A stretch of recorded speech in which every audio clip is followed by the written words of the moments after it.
Recording on, John? Okay. Hello. Welcome. Great to see so many of you signing in. And we're going to give it a minute or two just to give people another chance to kind of get in and settled. But delighted to have you. Very much appreciate that. So we'll give it a couple more minutes and make sure nobody misses the top of the presentation. So you guys can just kick back, have your drink, have your coffee, whatever it might be, and relax. As I drone you to sleep. No, that's not the goal.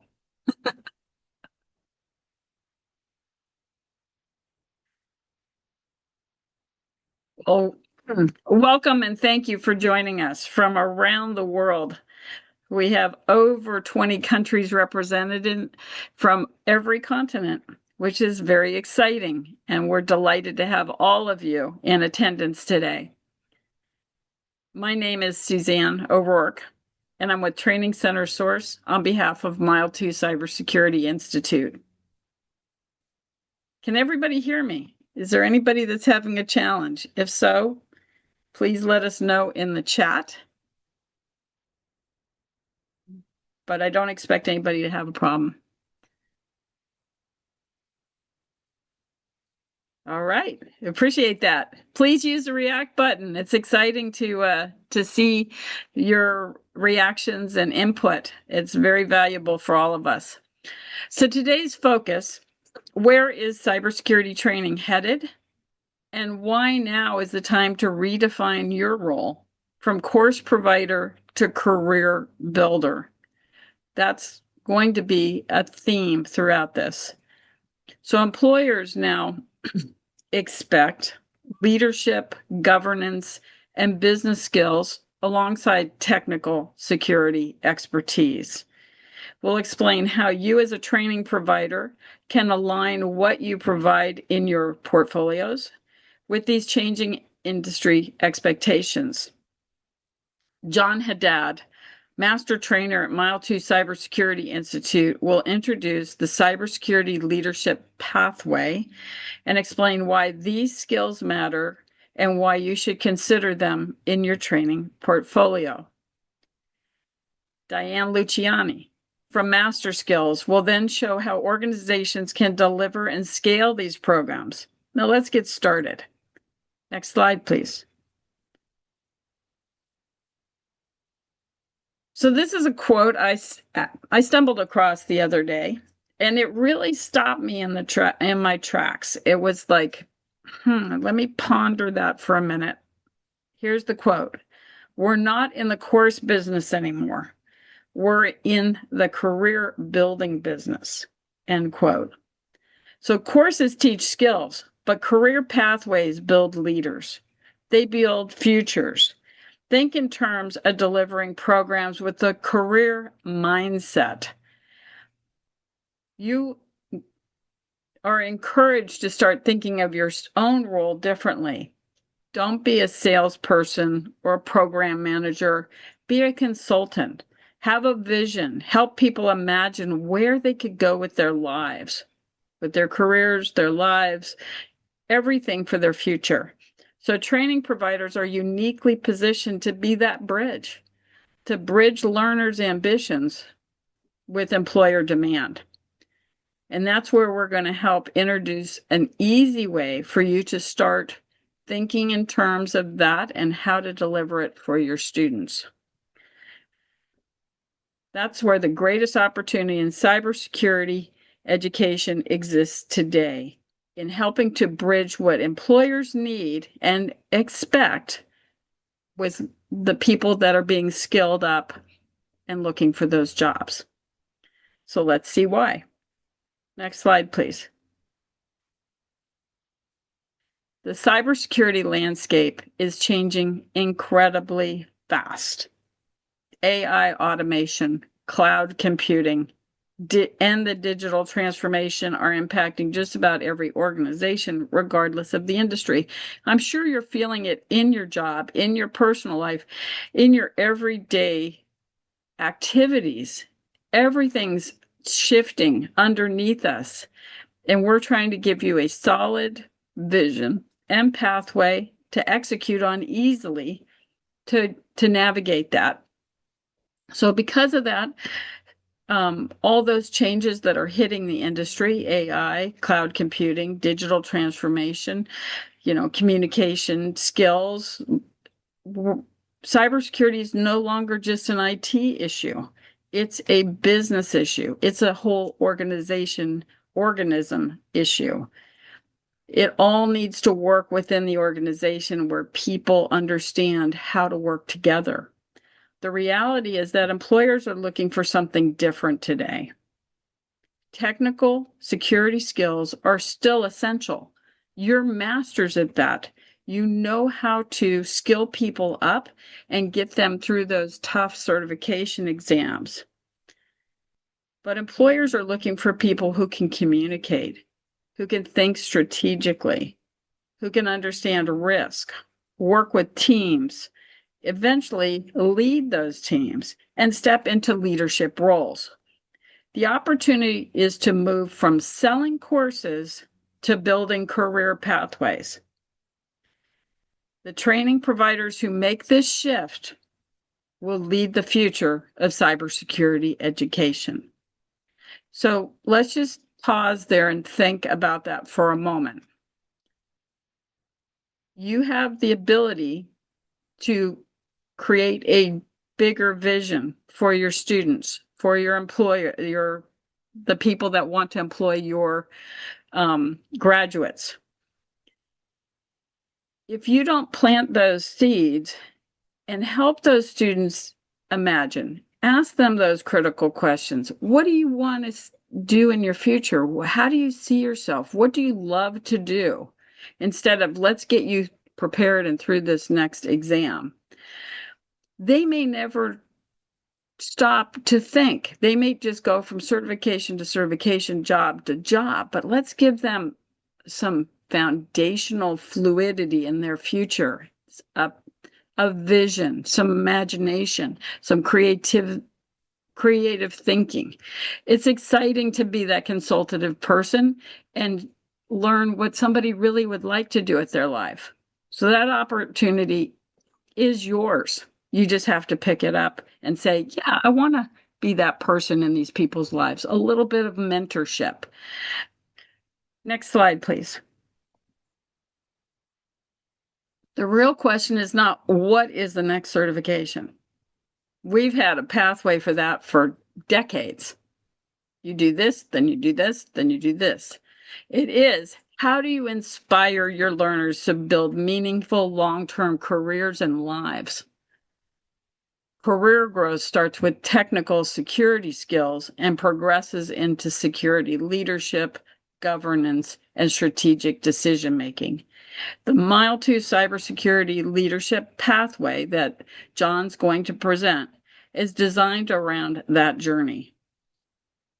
Help your learners build the careers they aspire to and the workforce employers need. It's a win-win-win. Now I'd like to introduce John Haddad, who will walk you through the Mile2 cybersecurity learning pathway and how it can help you build future-ready cybersecurity programs.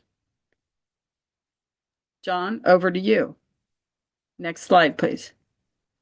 Suzanne, thank you for the introduction. Good morning, everybody. My name is John Haddad. I've been with Mile2 for over 12 years as a cybersecurity consultant, content author, and master trainer. So, as Suzanne has started with her introduction, uh, the question is what employers are looking for today. So we see a job post. We need somebody who knows cybersecurity in general, ethical hacking, maybe security analysis, etc. That they throw in some additional words like leadership skills, project management, decision making, etc. Then the applicant stops there because they have all what it takes to be a perfect security analyst, for example, but they don't have what it takes to make a decision, to be part of a bigger team, or even better, to lead a team. So they have a missing skill, right?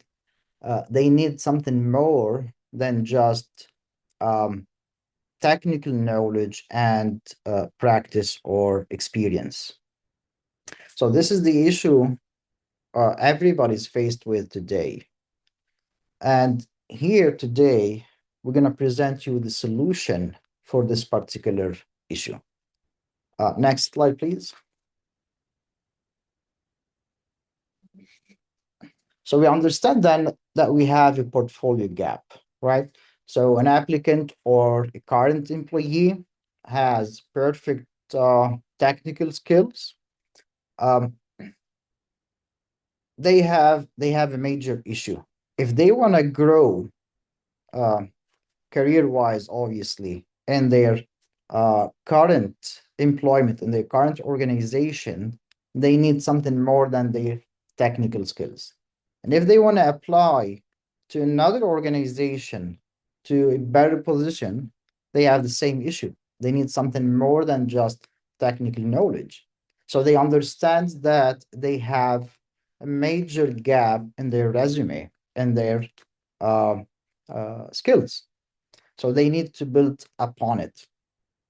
Either they grow slowly through experience, getting certain tasks, managing certain tasks here and there.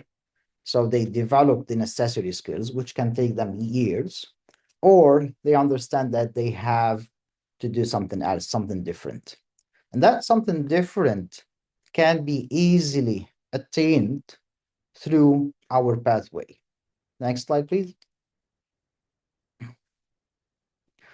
So the Information System Security Officer Leadership Pathway contains 4 trainings, beginning with the Certified Organizational Leadership, then the Certified Information System Security Officer, the Certified AI Cybersecurity Officer, and finally the Certified Security Leadership Officer.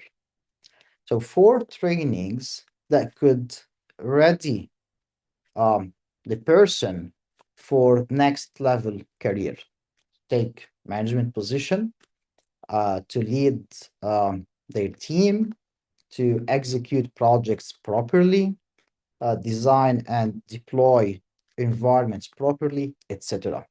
These are the necessary skills that today are being looked for by organizations. Rarely we see an organization that is looking just for someone with technical knowledge. There's plenty of technical certificates out there, right?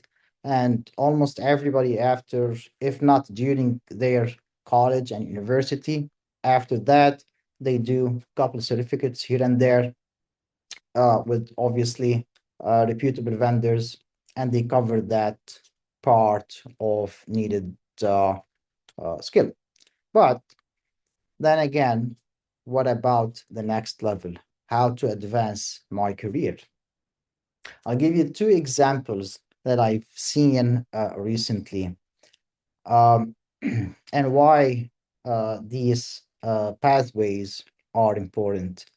I've been working with an organization um, on disaster recovery, and they have great environment, everything set up properly the way it should be, and so on. When I asked them about how often you test your failover, the answer was surprisingly, we never did. So when I questioned them why you have never tested your DR plan, the answer was kind of horrible. They were afraid if or what if it didn't work. All right. What if a disaster actually happened then? So, what do you do? How do you find out if you are in a safe place or not? How do you find out if your solutions actually works or not? That decision to test the plan um, needed those skills, needed the leadership skill, needed a perfect understanding how management look at uh, solutions, regardless whether they are cybersecurity or other technical solutions. Um, the coordination between the team and various departments needed the leadership skill. So that tells us that in this organization, there was no proper leadership, at least not the right person was there. On the other hand, um, I was doing training on a cybersecurity topic recently, and a gentleman from, I believe he was from Nigeria, he was a fresh grad, and he asked me, what should I do next? I mean, I'm learning now, let's say security analyst, right? What should I do next to advance my career? The question is perfect. His question is perfect because he knew since young age, he knew that knowing the technical matters alone is not going to be enough for him.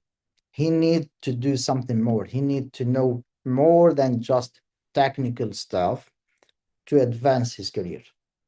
So we see that this young man is a starting project for a great leader at the long term.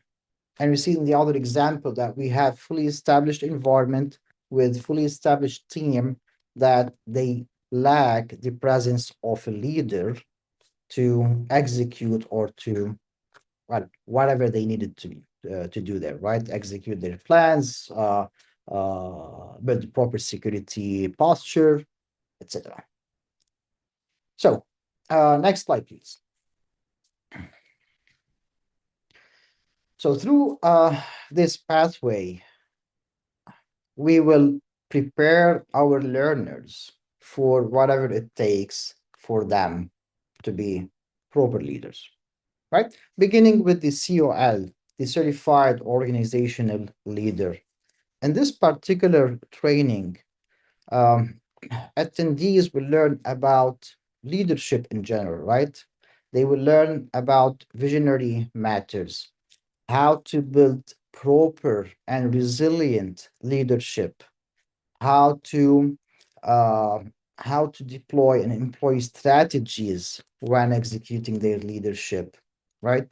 So they will learn all what it takes to build this leadership skill for a proper cybersecurity environment, for deploying and managing properly their cybersecurity environment. Next slide, please. In the CISO, our next training, uh, the CISO takes into consideration all the technical topics, such as, for example, identity management, security infrastructure, networking, and so on, all the technical topics, but discusses them from management point of view. How does the management look at these topics? What does the management need from our security team in those areas? Okay. And how can we make the right decision as operation security officers? How can we make the right decision when it comes to all of these topics? In addition to the technical components, um, we discusses also risk, governance, policies, compliance, data protection, all these topics that matters for the organization. So the CISO encompasses all what the security leader needs to know and needs to understand when it comes to managing the security operations. Next slide, please. Now comes the AI cybersecurity officer. This is again not a technical training. The AI security officer have in fact several jobs, several tasks to make sure that we're covering, that an organization is covering for proper deployment of AI. Now, today, most organizations have started already, right, to implement and integrate some sort of an AI in their environment. Now, adding an AI to an application or implementing an AI framework for certain task, maybe it's challenging, maybe it's easy. It depends really on the scenario. But um, setting the proper boundaries and proper policies for this AI is totally different matter. Before we can implement an AI or integrate it into our environment, applications, web, etc., we need to understand the AI risks. And this is where this particular training comes handy. Understand the AI risk, understand the threats, how to properly and securely design your AI infrastructure, which regulations we need to anticipate and cover, what kind of policies we need to build to secure this AI and to limit its interaction with the compliance requirement today throughout the world and different compliances or regulations required by each country. Uh, Setting the right policy for an AI is crucial. So, where do our employees learn about these hidden issues, if not from somewhere, right?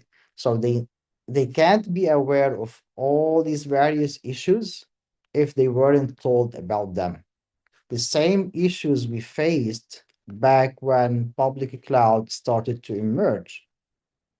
We've worked with several companies that were stuck in a situation where they already migrated to a cloud provider and they were stuck with it, with this provider. They can't exit, or it's difficult to exit just because they didn't do their homework in the right way.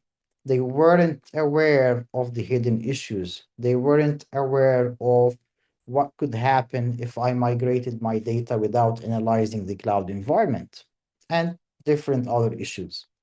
So the same thing is going to happen today with AI. When corporates and organizations integrate an AI framework into their environment, and after a while they discover, for example, that the AI can reach certain regulated data, PII, or healthcare data, or something else, and there is a big threat or major threat to this data now. What do they do now? Okay, they're stuck. They have difficulty treating and fixing the issue. So this AI course will make sure that our learners will not fall victims to these, call them misunderstanding or misknowledge. Next slide, please. Finally, with the CSLO, the Security Leadership Officer, the importance of this particular training is that it is like the cherry on top. It makes sure that the trainings we have um, executed throughout the first three phases are um, looked at once again from leadership point of view. Okay, so we're going to discuss different topics that we've seen before already. risk management, incident response, disaster recovery, security posture and operation, decision making. Okay, all of these topics will be revisited again, but from different point of view, right? We're gonna look at them as leaders. We have certain issues. How can we deal with them? We have issues when it comes to risk. How can we deal with it? Which risks we can accept? Which risk we can ensure? Which risk we can eradicate, etc. So we're gonna look at these matters from management and leadership point of view. This particular course will make sure that the learner, the attendee, has indeed obtained the skill needed to manage a security environment, to fit for security leader or security manager, regardless of the position, what is it called? So this is again then the cherry on top for all of these courses. Next slide, please. Oh, now I'm done with my slides. So I introduced to you guys our pathway. Um, Suzanne and Diane now will tell you more about what do we have for you. So you can actually check, your instructors can check the content, can access the content, have full access, check it out. Uh, and if you have um, any questions or need more, any help, Suzanne and Diane are here to help you all. Thank you for listening to me. Diane, to you. Thank you and good afternoon. Can we have the next slide, please? All right, so John has given us a very good overview of what these 4 courses actually entail. But there's 3 core areas that we need to look at here. It's from a learner perspective, an employee perspective, as well as a training provider perspective. So when you're looking at existing learners today that have got very well-known credentials for hardware, software, networking, security, etc., they've got all the necessary security certification stacks. They walk away and they anticipate to find a job easily. But bearing in mind, a lot of training providers are offering exactly the same type of security, technical security skill sets. So when they're applying for a job, there's maybe 1,000 applicants looking for the same typical job. So in order to make your learners a little bit more advanced or ahead of the pack, this skill set is going to set your learners apart from all the other learners that are trying to enter the job market. Your learners have already got a very strong security technical skill set. And as John has explained, from an employer point of view, it's no longer only a situation of do you have the technical security skills to execute the jobs that we want you to do. There's more to the job profile. And that is where those 4 courses actually come into play. Is number 1, how to be a good leader. That was the first course, how to be a good leader. The second one is in the security environment, you have to know risk, security, governance, policies, procedures, and you need to understand how to create those frameworks or manage those frameworks in a security environment for any organization. So that is what a typical employer would be looking for over and above the technical skill sets. What leadership and policies and procedure skill sets can you offer me that I can employ you immediately to lead a team, an IT team, a management team, or whatever the case may be? What skill sets are you going to give me that I can employ you immediately? That was the second part of the track. The third track is AI, artificial intelligence, which is the third security risk, where learners need to understand how to manage and mitigate the risk when adopting AI within any organization. And that course is where it would set the learner apart to not only look at security, but how AI is going to influence the security and risk of any organization. And then lastly, but not least, is the last course is how to work with teams, how to lead the teams, how to give instructions, how to give directions. So this is one learning offering that you could possibly offer your learners so that when they go for their first job in the interview, it sets your learners apart from the rest of all the candidates that are applying for exactly the same position. Then last but not least, from a training provider point of view, you're already doing your skill sets. You are already offering core offerings that is working in your industry. You are familiar with the vendor brands. So without encroaching on what you're currently offering, this learning pathway could potentially add value to your existing offering just to give your learners that additional skill set that's going to set them apart from the rest of the crowd when all these graduates are entering the job market. So therefore, last but not least, we're not trying to replace your current offerings. We are trying to add value.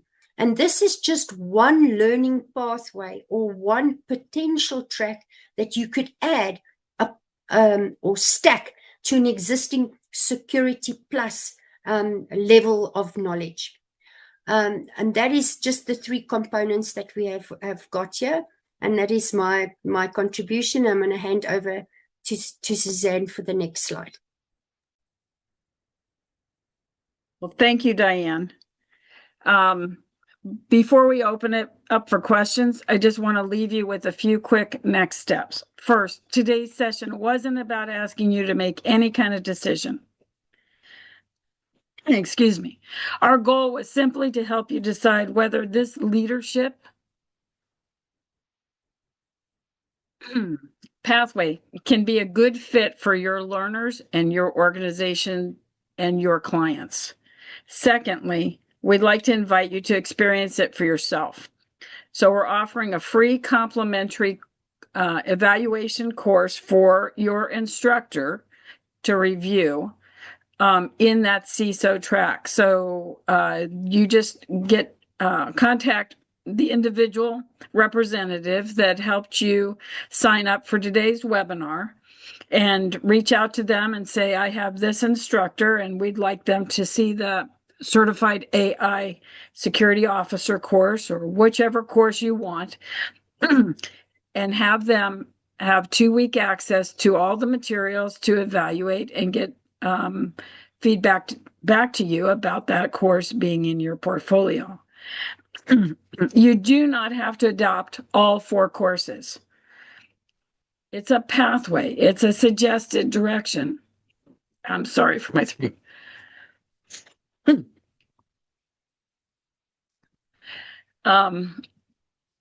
We suggest all 4 courses as a leadership pathway, but it could be an abbreviated leadership pathway. That's your choice. And we're here as consultants for you to help craft the right solution for your organization to offer.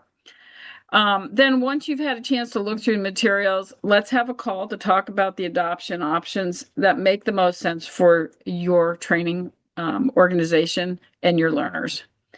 And finally, anyone that's registered, you will receive a recording of today's webinar, which includes a button at the top to access the slide deck. So you'll be able to look at the detail in these slides as a reminder of what we went over with the recording. So you'll be able to revisit that information and share it with your team. So with that, let's open it up. We'd love to hear your questions, your thoughts, anything you'd like us to expand on. Diane and John and I are available to respond. And thank you again for attending. We look forward to working with you.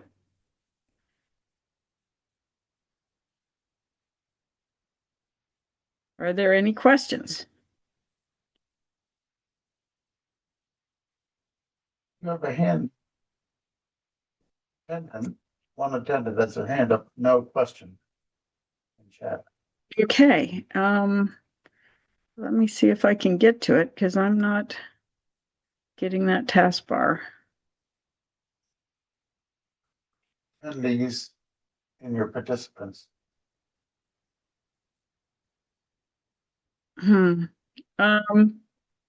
Maybe that person could write their question in chat because I'm having difficulty accessing it.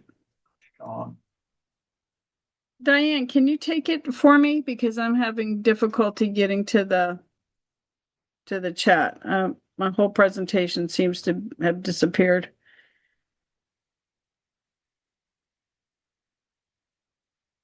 Sean, can you write your question, please?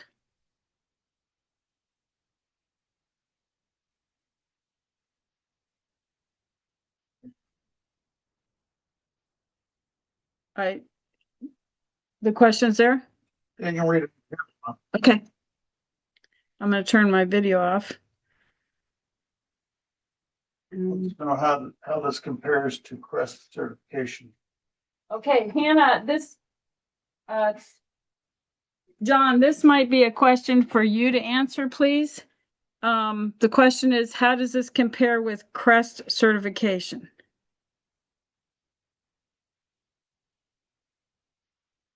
Any other well-known certification? Or any other well-known certification? Yeah. Sure. It's I don't think it's like comparison or competition for what's worth, right? Multiple vendors around the world can provide these kind of trainings, okay, on either same topics or similar topics, okay? So the CREST, for example, I think it's kind of mandated in Europe. It's big in Europe, I believe. Okay, Europe and Asia. But it's not maybe that big in the US. So it matters. I don't want to say it matters, but we can look at where this certificate vendor is mostly present and where they are applicable, okay, and accredited by whom. So you've got it depends on the country, right? As I understand, our attendees are from around the world, so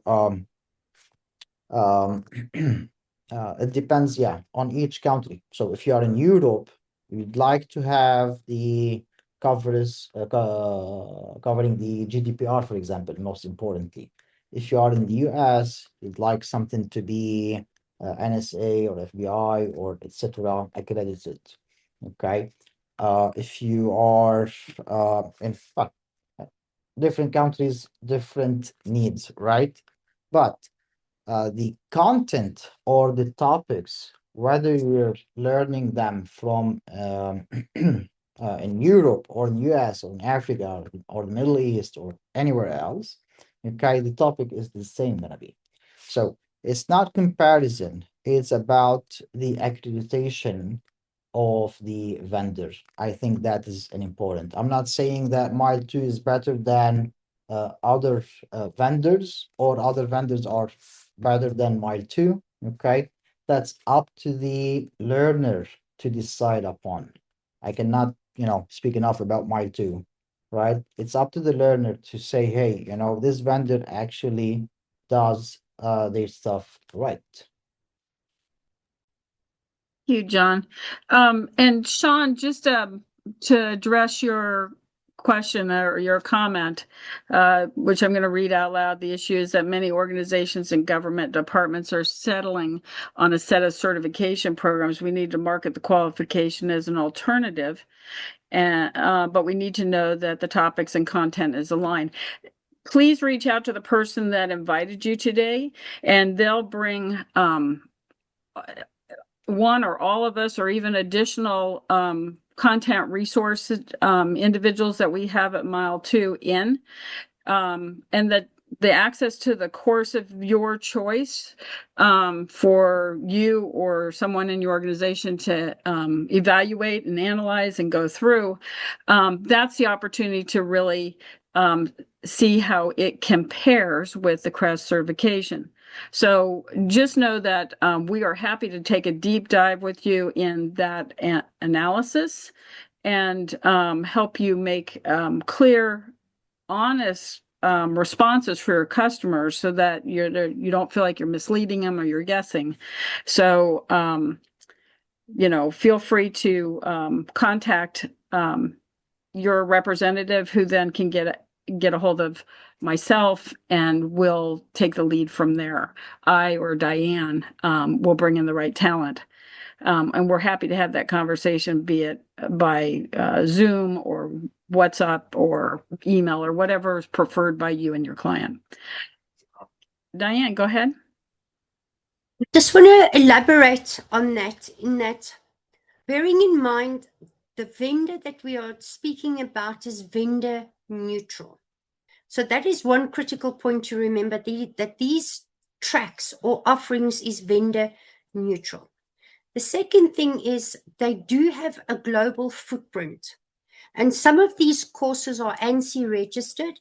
They are used by the Department of Defense in the US or the CIA or the FBI. And some of these things have got ANSI accreditations.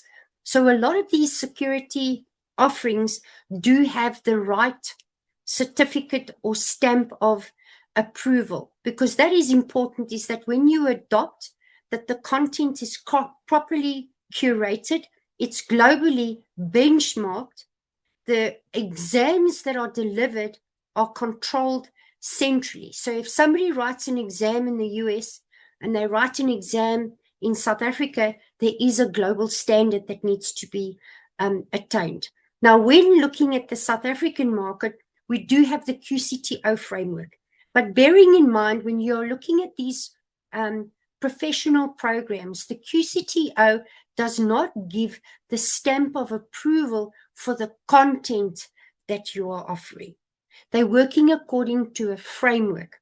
So in essence, if you feel there is potentially a fit for something in this track or all courses within the track to fit within a particular certification or qualification, then please reach out to us so that we can do a bit of a deep dive to see which one of these tracks or a track or multiple tracks could fit within that portfolio so that you could present it as a value add or offering. Or even further, what we normally do at Master Skill is when we are looking at a qualification offering, we look at what the South African requirement is, but then we give the learners the option to exit with an international certification, the value add.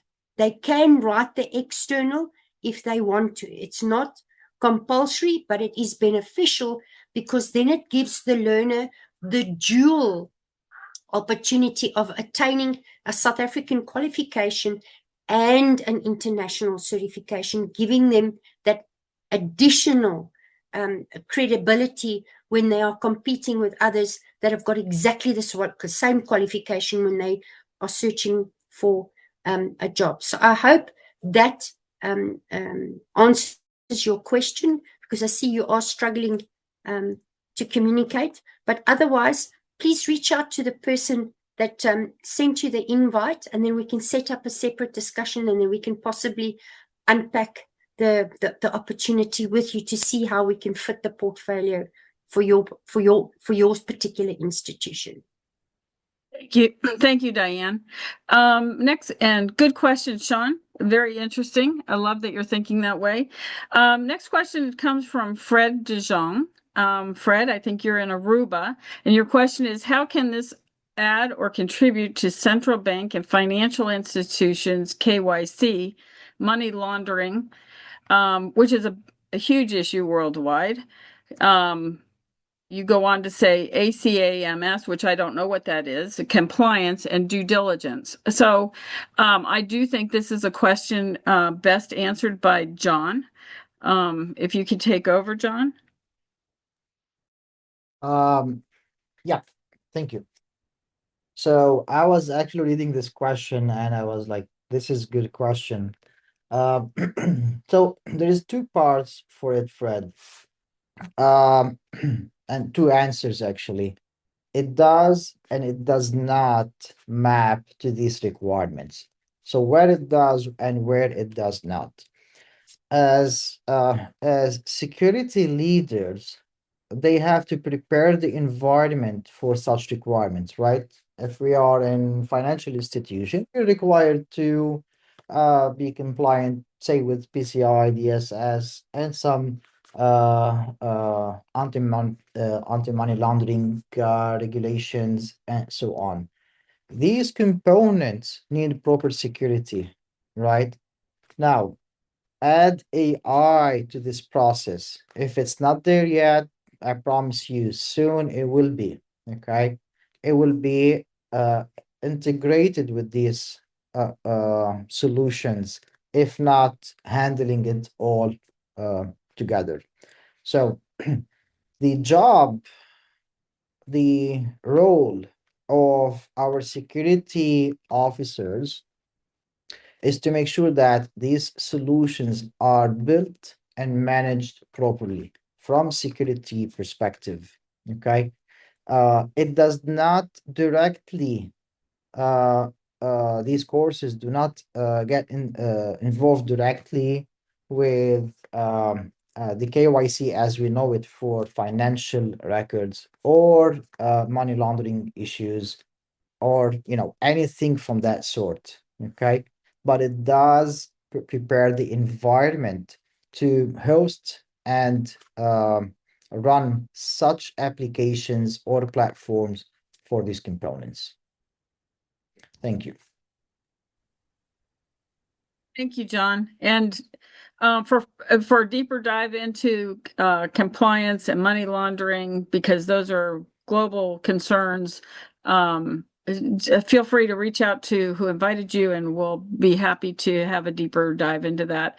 Next question is from Benedict. And Benedict, I love your question. I'm going to start with this and then see if Diane or John have anything to add. So your question is, so these are add-on for learners or more advanced employees who are ready for management roles. I love that you asked this because it has been a long-standing assumption that somehow leaders, they're already there. But no, we have to continually grow new leaders. We need to lift people up that have technical skills and show them that they could be the next leader. And we need to mentor them. We need to invite them to consider it. Sometimes somebody's progressed, but sometimes you just say, I want more as an employee. And from my own personal experience, I started in a cubicle cold calling people for a tech company back during the dot-com era. The goal was 100 calls a day. And I remember the CEO of the company came to visit our call center, and I was doing everything expected plus more. And I just said, I want more. I said I'd grown up in an international business environment. I said I want to take the company global. It was a public company, and it was very nervy of me. I don't have my video on, I'm sorry. So really what my message is inspire your employees to ask for more. Inspire them to dream. Inspire them to say, this is within your reach. Let's get you going. Let's start with the security leadership officer course and get them excited about the possibilities. Because too many people in their life wait for permission instead of asking. And if I could part with that concept, I would encourage you to encourage your learners that they're all able to do this. They're all capable and there's a need for them. Diane, John, do either of you have anything to add to this?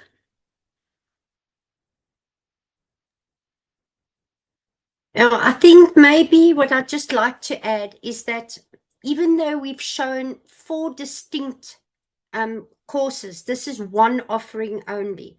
There are multiple learning paths depending on where you want to pitch or where you want to position yourself as regards to what type of offering you want to give your clients or your students. This is only one of multiple tracks, the leadership track. So the one question that has possibly come through, you don't have to offer them all. It depends on where you want to add it to or where you want to add the value to your existing portfolio.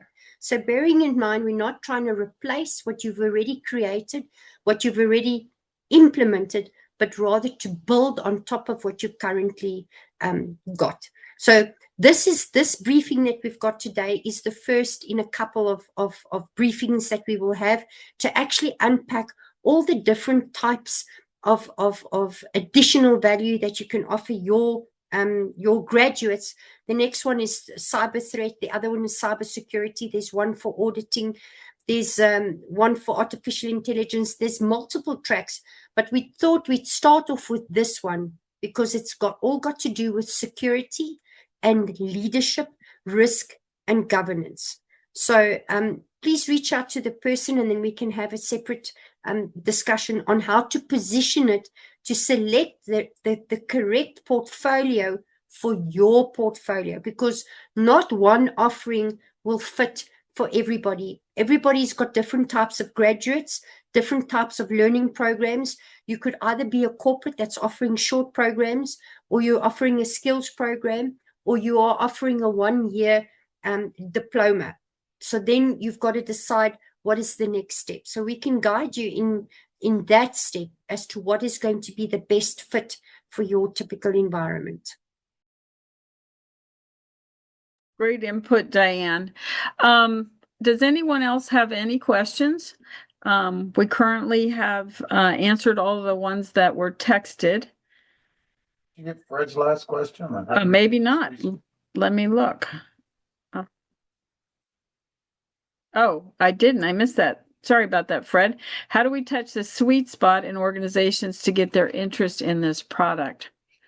From my perspective, if I was calling a corporate customer, or I would probably start at the C-suite, at the executive level, and say, what are your pain points? Where are the gaps in your organization as far as leaders? How do you raise people up? How can we assist? For those salespeople that are afraid to call the corporate headquarters and ask for the CEO or the COO or the CIO, or, at that level, then I would come in at any level you can feel comfortable and start asking those questions within the organization, and asking who makes those hiring decisions.